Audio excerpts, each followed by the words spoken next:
Pengabdi Setan 2, Komunion selain menyuguhkan adegan yang begitu seram, film ini juga mengundang opini dari penontonnya. Seperti sosok Batara dan Darminah dan foto konferensi Asia Afrika di Pengabdi Setan 2, Komunion yang belakangan ini banyak dibicarakan warganet. Tak hanya itu, banyak pula sejumlah teori bermunculan dari film Pengabdi Setan 2, Komunion ini, terutama tokoh Wisnu.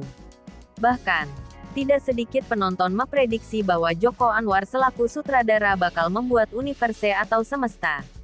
Mengenai hal tersebut, Joko Anwar belum bisa memberi penjelasannya. Ia mengatakan, terkait hal ini semuanya dikembalikan kepada penonton untuk menyimpulkan.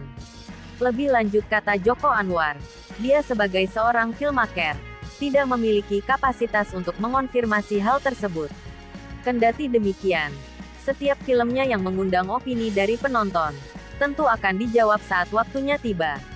Sebagai informasi, teori yang hangat diperbincangkan berkait Pengabdi Setan 2, Komunion seperti Hero Sase dalam film Pintu Terlarang, 2009, ramalan di film Kala, 2007, wanita hamil bernasib buruk di setiap film Joko Anwar, dan Senjata Fear of Anguish.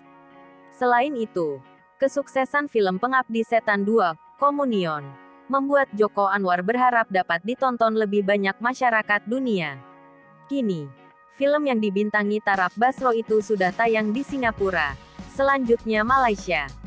Para produser juga sedang mengusahakan akan menayangkan film Pengabdi Setan 2, Komunion ini tayang di benua Eropa dan Amerika.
Hai pemirsa Sri Popo TV, jangan lupa komen, like, dan subscribe, serta tonton terus berita-berita terupdate lainnya ya.